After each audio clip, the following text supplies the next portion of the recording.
Hello, it is me again, Angela. And I wanted to talk today about meditation. So, meditation is not as hard as you may think it is. And let me tell you, before I started, I thought it was going to be very hard. My mind is just active constantly, and I'm sure a lot of you are similar. So, what I did, first of all, I recommend 2 meditation apps, okay? I'm going to go more into what meditation is. 2 apps, though, that you may want to look into if you are willing to try meditation is Headspace and Calm, okay? They both had guided meditations to help you learn how to meditate. How to deal with when thoughts come in and such. But I am going to give you some info right now, too, and hopefully this will help you. I still recommend Headspace and Calm, though. Okay, so to meditate, you have to be here in the present moment, not thinking about what you did yesterday, what you're going to do in 20 minutes, nothing like that. So the way that you kind of do that is you just focus on your breathing. I recommend doing like 3 deep breaths to start. I don't do breathing techniques where like you have to count, like breathe in for 4 and hold it for 6 and breathe out for 8 or something. I don't do that, okay? I just do it to the point it feels right. So like for me to do a deep breath now.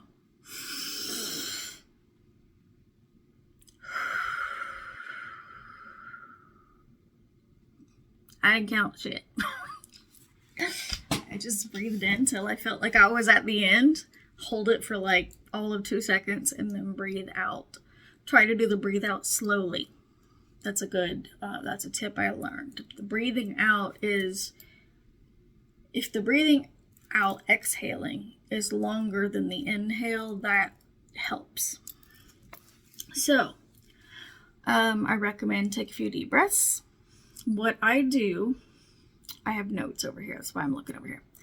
What I do when I'm meditating and I don't have a guided meditation or anything, like this is what I do when I'm laying in bed at night to help go to sleep, is every time I breathe in my mind I say inhale, and every time I breathe out, in my mind I say exhale. So it's like inhale, exhale. I say the words in my head. I used to count the breaths, but I found that actually gave me anxiety, because I would start thinking things like, well, I'm at 65 and I'm still not asleep yet. Like counting made it bad for me. So if you don't like counting either, just do the inhale, exhale. If you want to count, go for it. Some people like to start, they like to visualize themselves on a staircase, and every time they go down the steps is a breath, and when they get to the bottom, they're relaxed, right? So next, I want to talk to you about visualizing. Because visualization can really help with meditation. However, I know there are people who can't visualize. Aphantasia, I believe, is what it's called. So let me talk about how I visualize, because I've heard some people talk about it, and I'm like, that's not what I do. Some people, like, they can picture an item in front of them so clearly that it almost seems real. That's not how I do it, okay? So I can do visualization, open or close eyes, it doesn't matter. Where I'm seeing the object is not with my eyes, it's just in my mind. So if I'm trying to picture an apple, I just see an apple in my mind, and my eyes are not what's seeing it. It's hard to explain. It's more like I'm thinking of an apple, and now I can picture a red apple in my mind. I don't see with my eyes visualization. I don't see it visualization so real that I could reach out and touch it.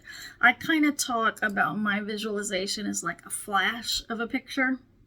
That's the same way my memories work. So like if I'm remembering some particular thing in childhood, I'll get just like a flash visual of the scene. Just a flash, from my point of view generally, because that's how it was when it happened. I don't get to see through other people's eyes. But I just call it a flash because it's quick. It's not like I can't study it, and I can keep bringing it up, but I can't do anything more with it.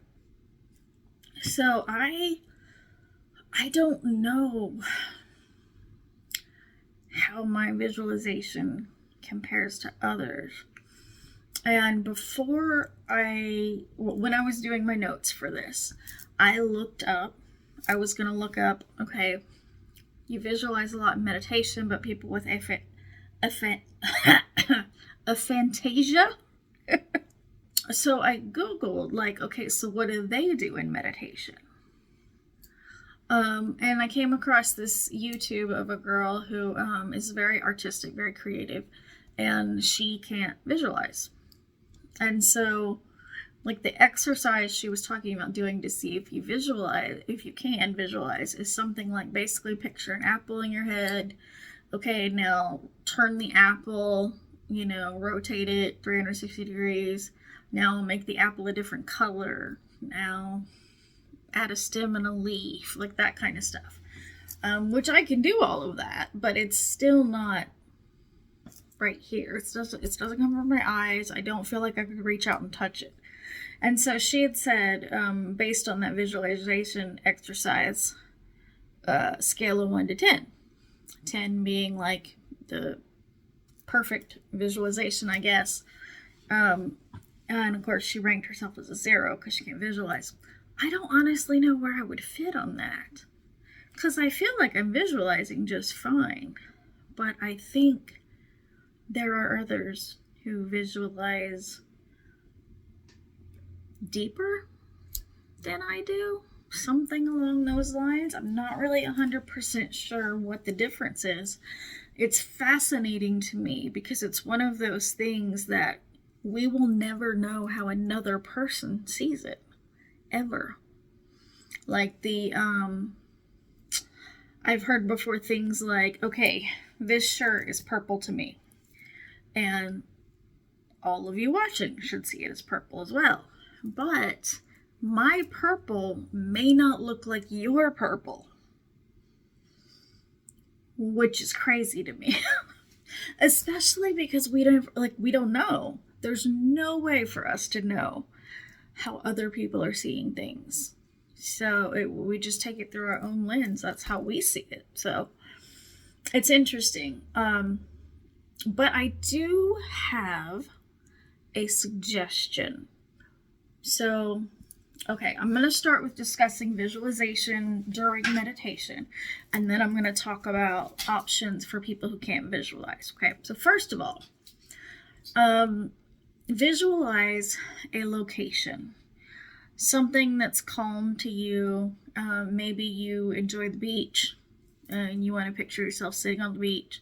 Maybe you love the forest, the mountains. Maybe you want to sit on a cloud. Maybe, a cabin or something. I asked my husband what his would be, and he said a cabin in the mountains, like one of those that has those just big windows all around, and it would be raining outside, and he could just sit there and see all the mountain and the rain and stuff.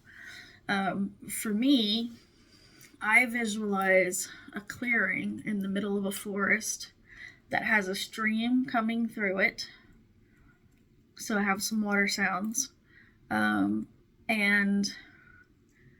it's at night. I see crescent moon and stars in the sky, and they are so visible that it provides light. It's not as light as daytime, but you can still see fine. because I don't do dark. I've been afraid of the dark my entire life. Hadn't stopped yet. Probably won't stop ever. So that's mine. Which brings up, after telling you mine and my husband's, it brings up a couple of more things you might want to think about with your visualization. Like my husband said, rain. So is there a particular weather you want to have? Do you love it most when it's bright and sunny? Do you love it when it's gray and cloudy? You know, make the weather whatever you want in your visualization. And then with mine, I mentioned having it at night. So you can also put in a time of day in your visualization, whether it's nighttime or dusk or dawn or whatever it may be for you. So then what I do is I picture myself in this forest clearing that I go to, and that's where I do my meditations. So I suggest you make a place like that for yourself if you can visualize. Now, those that can't visualize, here's my thought on that. Find or draw, whatever art style you want to do, a picture of your ideal place. So if you can draw, paint, something like that, do that. Create your space that way. If you want to just go online and Google, like, I don't know, a beach at sunset and find a nice, lovely picture of a beach at sunset that you can use. And basically find a visual representation that you can physically see of this place you want to go to when you're meditating. Google some shit up if you want, you know, whatever. Draw it, like I said, paint it, whatever. Cross stitch it, embroidery, whatever works for you. So when you're meditating then, I want you to look at that. Look at the image, whether it's on your computer screen or your phone or something because you looked up an image online or a drawing you did, whatever it may be. I want you to look at it when you're meditating. And surprise, you don't have to close your eyes to meditate. You do not have to close your eyes to meditate. So if you can't visualize a place, then get your picture out of it. This is my tablet. I'm just using it as an example. And I would just stand it upright in its little holder. And I would look at my picture while I'm meditating. I would really love for some non-visual people to try that out and let me know if it helps your meditation at all, having a place that you can kind of go to. So do that. I really, really want to know how it might work for you. Also with meditation, you don't have to start out doing like an hour or something, okay? When you first try to start meditating, and I'm going to talk about thoughts here in a minute of the thing we all say we can't meditate because of. When you're meditating, start with whatever you can do. If you can, after 3 minutes you start getting really restless, then stop. And just continue to sort of practice your meditation. A good amount is like 10 minutes of meditation, maybe like twice a day, once a day, whatever works for you. Right now, I do 10 minutes once per day. Guided meditations can be very helpful as well because it gives you something to focus on besides your own mind. There's a one I do most every day by Tess Whitehurst on YouTube. That is a chakra clearing, and it's about 10 minutes long.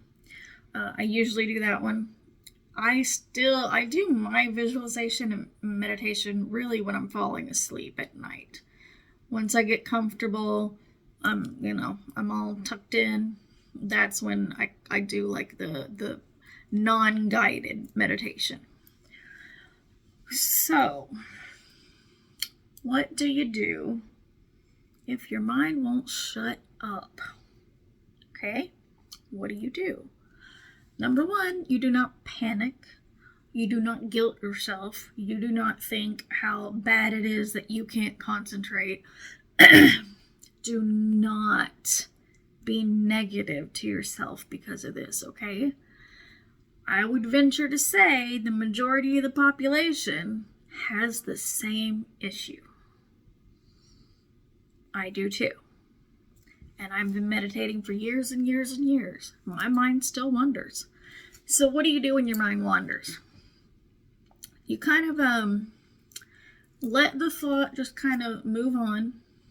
Don't once you realize, okay, this is the first thing. Once you realize your brain has wandered off and is thinking about dinner tomorrow, when you notice it, you just bring it back to the breath.